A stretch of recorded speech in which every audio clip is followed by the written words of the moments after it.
Have you ever looked at a map of Africa and noticed how many countries have French as an official language? From Senegal to Madagascar, the legacy of French presence is undeniable. But how did France build one of the largest colonial empires in history, right across the African continent? Let's dive into this complex story.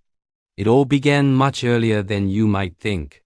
As far back as the 17th century, France established small coastal trading posts, mainly in what is now Senegal, for commerce, including the horrific slave trade. But the real push for a vast territorial empire didn't kick into high gear until the 19th century.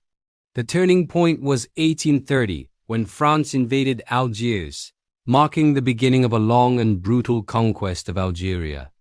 This wasn't just a small outpost. It was a full-blown settler colony, which France considered an integral part of its nation. This set a precedent for future expansion. Then came the scramble for Africa in the late 1800s. European powers were in a frenzy to claim territory, driven by a mix of economic ambitions, national pride, and a self-proclaimed civilizing mission. France was a major player in this race. Explorers, soldiers, and administrators pushed inland from their coastal footholds in West Africa, connecting vast territories from the Senegal River to the Niger River and all the way to Lake Chad. This huge block of land became known as French West Africa. Simultaneously, they expanded in North Africa, establishing protectorates over Tunisia in 1881 and Morocco in 1912. In Central Africa, they colonized areas that would become modern-day Gabon, Congo-Brazzaville, and the Central African Republic, forming French Equatorial Africa.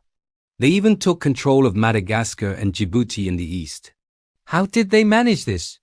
It was a combination of military force, signing treaties with local rulers often under duress or through deception, and a policy known as divide and rule, where they exploited existing rivalries between different ethnic groups to maintain control. They established an administrative system that imposed French language, law, and culture, aiming to create a class of assimilated Africans who would help govern the colonies. The legacy of this era is incredibly complex, filled with economic exploitation and cultural disruption, but also leaving behind infrastructure and linguistic ties that shape the continent today.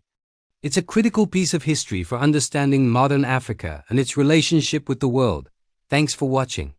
If you found this interesting, be sure to like this video and subscribe for more deep dives into history. See you next time.